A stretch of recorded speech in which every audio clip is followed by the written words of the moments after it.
বিয়ের ফটো আমাদের। বউকে হিরোইন বানানো খুব ডিফিকাল্ট, মানে কো আর্টিস্ট যদি একটুখানি পাম্পিং দেয় আর কি, এটা আমার বউ দেখলে পার লাগে। কেমিস্ট্রিটা কোনোদিনও তৈরি হতে পারে না, আমি সব খেয়ে ফেলছি এটা তো। ফাইনালি এত ব্যস্ততার মধ্যেও ধরতে পেরেছি সম্রাটটাকে। সিনের পর সিন চলে যাচ্ছে, যে ফাইনালি ধরতে পারলাম তাহলে তোমাকে। আসলে আজকে আমার ইন্ট্রোডাকশন সিনটা যেহেতু ছিল, সেহেতু যেটা হয় ইন্ট্রোডাকশন, এবং যেহেতু আকাশ কুসুম আবার রিলঞ্চ হওয়ার মতো হচ্ছে, কারণ পুরো নতুন স্টারকাস্ট নিয়ে পুরো নতুন গল্প নিয়ে আমরা আসছি, সেহেতু আর কি ইচ্ছা হয় একটা নতুন, মানে পুরোনো সিরিয়ালকে যদি রিলঞ্চ করা হয়, তখন নায়ক বলো নায়িকা বলো তাদেরকে যখন রিইন্ট্রোডিউস করা হয়, তখন সিনগুলো একটু এলাবোরেট সিন হয়, একটুখানি একটু ল্যাভিশলি করা হয় পুরো ব্যাপারটা। তো এখানে আমরা একটা বাহুবলী মার্কা একটা সিন, বাহুবলী আর রামলীলা মিক্সড একটা ইন্ট্রোডাকশন সিন আমরা করলাম, যেখানে আমি আর কি সেই শিবলিঙ্গ ঘাড়ে করে নিয়ে আসছি, এবং ঠিক যেই ঘটনাগুলো ঘটেছিল বাহুবলীতে ওই ধরনের ঘটনা ঘটছে, এবং সেই ধুলো উঠছে, হাঁটছি, চারিদিকে আবির উঠছে, তো এই কি হয়, এইসব সিনে ভীষণ ইন্ট্রিকেসিস থাকে, মানে ছোট ছোট ছোট ছোট ডিটেলিং থাকে। সেই ডিটেলিংগুলো শ্যুট যদি প্রপারলি করতে হয় সময় সাপেক্ষ, মানে আজকে যেহেতু শ্যুট করিনি, মানে অ্যাকচুয়ালি হিসাব মতো 30 সেকেন্ড মতো কি 45 সেকেন্ড মতো শ্যুট করেছি, কারণ মানে পুরো একটা প্রোমো 45 সেকেন্ডের হয়তো। হ্যাঁ, ওদিকে তুমি যতটাই ব্যস্ততার মধ্যে কাজ করছিলে, আজকে আমার শর্ট ছিলাম, সারাদিন বসেছিলাম, সকালবেলা এসে একটা 30 সেকেন্ডের শর্ট দিয়েছি, তারপরে আমি ফ্রি, আমি বসছিলাম, ঘুরছিলাম, ফিরছিলাম, রিল বানিয়ে দিচ্ছিলাম। এর মাঝখানে যখন তোমার সাথে কথা হচ্ছিল, তুমি না সবার আগে ফোনটা ধরে দেখালে যে রক্তিম এখন আমার কাছে বন্দি, এই ব্যাপারটা কিরকম ভাবে বন্দি করে রেখেছিলে যদি বলো। প্রথম থেকে আমাদের একটা ফটো খুব ভাইরাল হয়েছিল, জানি না দেখেছো কিনা, ওই বিয়ের ফটো আমাদের।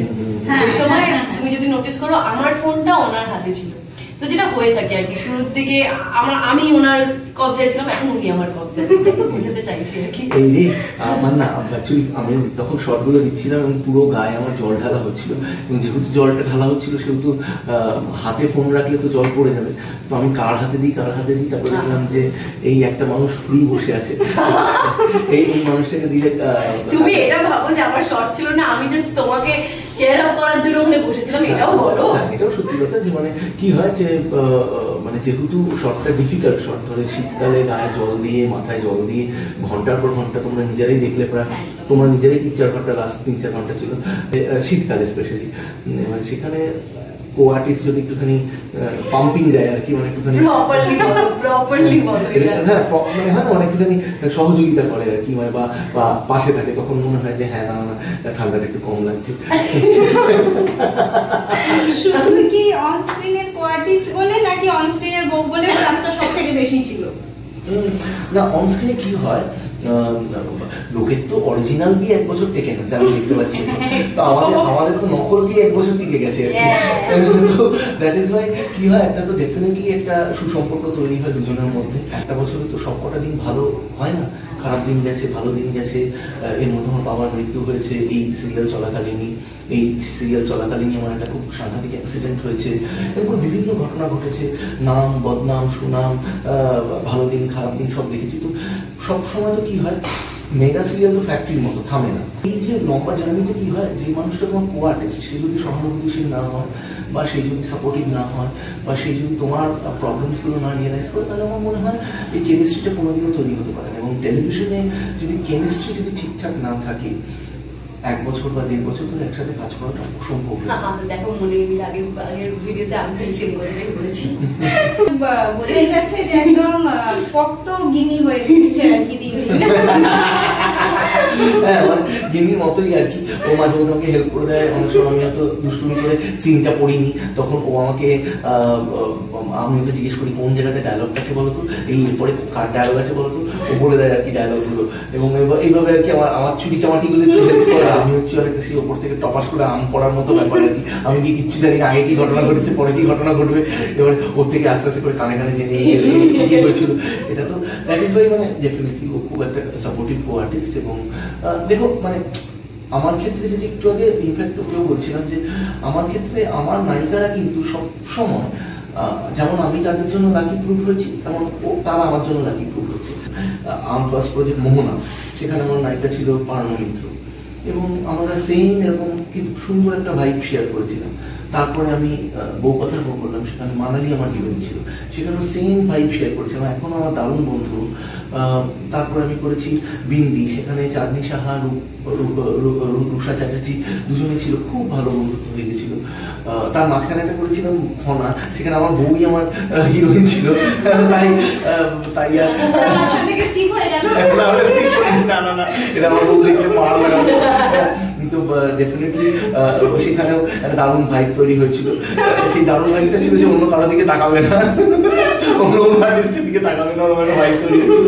তো এরকম করে তারপরে আমি রিয়েলাইজ করলাম যে বউকে হিরোইন বানানো খুব ডিফিকাল্ট, মানে বাড়ি গেলেও বউয়ের পাল্লায়, স্টুডিওতেও বউয়ের পাল্লায়, স্বাধীনতাটাই হারিয়ে যাচ্ছে। হ্যাঁ, মানে কিরকম মনে হচ্ছিল যেন ওই হাঁচের একটা ছোট কুকুর ছিল না, ঘুরে বেড়া, তো ওরকম হয়ে যাচ্ছে। তো এরকম মনে হচ্ছে না মানে বাড়ি আর কর্মক্ষেত্রটা আলাদা করতে হবে। তুমি যদি আমার ক্যারিয়ার গ্রাফ দেখো, টেলিভিশনে কিন্তু আমি একদম দাবি দিয়ে বলতে পারি যে ওয়ান অফ দ্য সফলতম কিন্তু নায়ক আমি, কারণ আমার ঝুলিতে যতগুলো হিট সিরিয়াল আছে, ফার্স্ট অফ অল হচ্ছে মানে এত বড় ক্যারিয়ার স্প্যানই টেলিভিশনে হয় না। এখন আমাদের দেখছো মেকআপ রুমের মধ্যে একটা প্রপার মানে সুস্থ পরিবেশ রাখা, একে অপরের নামে বাজে যেটা হয়, টেলিভিশনে যেহেতু প্রচুর ঘন্টা বসে থাকতে হয়, একটা প্রবণতা হয়, পিএনপিসি করার একটা প্রবণতা হয় আর কি, এবং সেটা ভালো লাগে আর কি, মানে একটা সেই চা দিয়ে বিস্কুট খাওয়ার মতো আর কি, বা চিপস খাওয়ার মতো, একটা স্ন্যাক্স কিন্তু কেউ কারো নামে কোনো বাজে কথা বলবে না।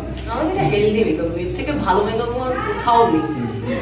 তো এই জন্য মানে এই জন্য আর কি, মানে আমাদের ব্যালেন্সটা ক্রিয়েট আছে, সেই জন্যই কিন্তু এই সিরিয়ালটা এত স্মুথলি।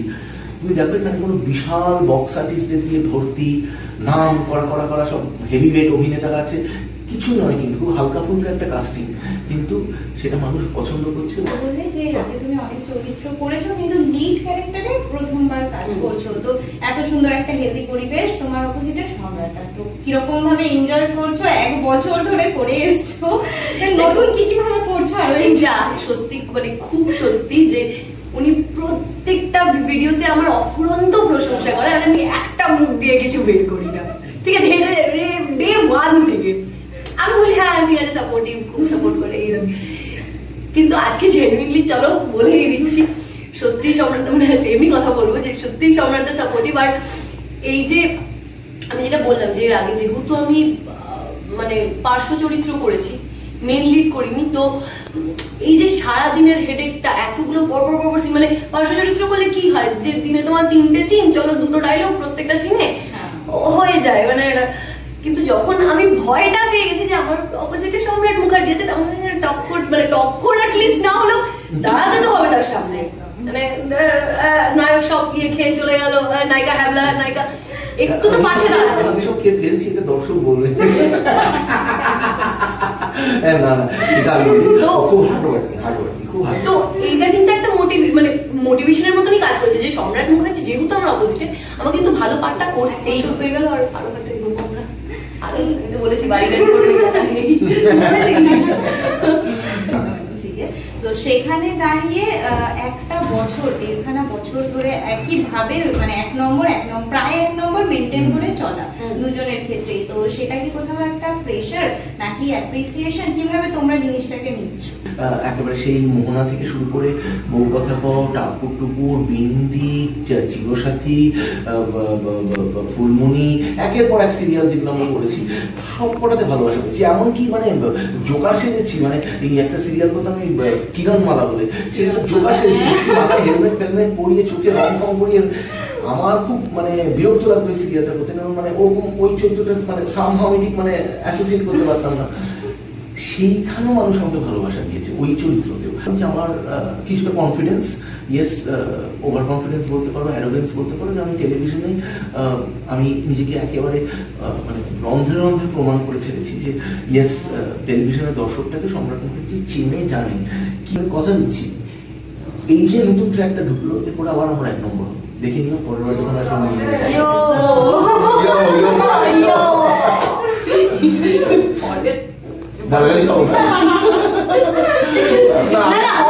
হবই, এটা আমিও মানে দেখেছি যারা বিনয়ী হয় তাদেরকে ভীষণ মানুষ পাত্তা দেয় না, আর যারা অ্যারোগেন্ট হয়, শাহরুখ খান বলছে I am the last of the stars, মানুষ ও ওয়াও এই বলছে আর কি। তো তাই মানে শাহরুখ খান না হতে পারে, শাহরুখ খানের মতো অ্যাটিটিউড তো রাখাই যায়। হ্যাঁ আমি অমিতাভ বচ্চনের বাড়িতে গেছিলাম না, তো মানে বাড়ির বাইরে থেকে দেখেছি, বাড়ির গেটটা দেখেছিলাম, গেটটা দেখে দেখলাম যে এরকম বাড়ি বানাতে পারবো কিনা জানি না, কিন্তু বাড়ির গেট তো বানাতে পারি আমি, কিন্তু আমার বাড়ির গেটটা একদম হুবহু অমিতাভ বচ্চনের বাড়ির গেটের মতো করে তৈরি করেছি। যেটা তোমাকে খোলার জন্য আলাদা করে লোক রাখতে হয়। তো আমি বলেছি যে আর কিছু না হোক অমিতাভ বচ্চনের মতো গেট হতে হবে, অ্যাটিটিউড শাহরুখ খানের মতো হতে হবে। হ্যাঁ, নতুন রক্তিম আর পুরোনো ডালি কি বলবে দর্শকদেরকে? নতুন রক্তিম তো বদলে গেছে, হয়ে গেছে লালন। লালন, হ্যাঁ। মানে ফকির না হয়ে এটাই ভয় পাচ্ছি, লালন হয়ে গেছে। আর ডালি ডালি বোধহয় আছে, তাই তো? হ্যাঁ, ডালি আছে, শুধু ডালি এখন মা হয়ে গেছে। ডালি এখন আর বাচ্চা মেয়ে নেই, মা হয়ে গেছে। আচ্ছা, ডালি এখন কোলে বাচ্চা নিয়ে আসতে লেডিস হয়ে গেছে এবং খুব এনজয় করছে, মাদারহুড এনজয় করছে। হ্যাঁ, আমি যে আগের ভিডিওতে বললাম যে আমার খুব ভালো লাগছে এই যে বিজ্ঞ একটা অভিনয়।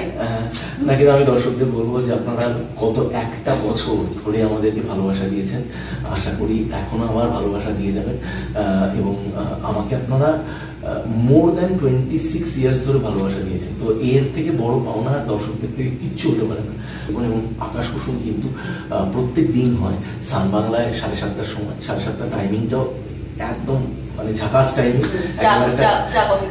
চা কফি খাওয়ার সময়, অফিস থেকে দাদারা ফিরে এসেছেন, বৌদিরা চা সার্ভ করছেন, এমন একটা সময়। তো 7:30টার সময় বৌদিরাও চা সার্ভ করছে কেন? কাজের লোক চা সার্ভ করছে, বা দাদা বৌদি চা বসে গেছে। সরি তো না, আমাকে বলেছিল একজন, আমি একবার একটা ফাংশন করতে গেছিলাম, একজন দাদা বলছে আপনার সিরিয়াল গুলো চক্করে না আমরা বিকেলবেলা চাটা অব্দি পাই না। তো বৌদিরা চা বানাচ্ছে না, সিরিয়াল দেখছে। তো 7:30টার সময় সবাইকে সিরিয়ালটা দেখতে হবে। সোম থেকে রবি একেবারে সপ্তাহে 7 দিন হয় সান বাংলা চ্যানেলে, ডেফিনেটলি দেখবেন, আমাদেরকে ভালোবাসা দেবেন।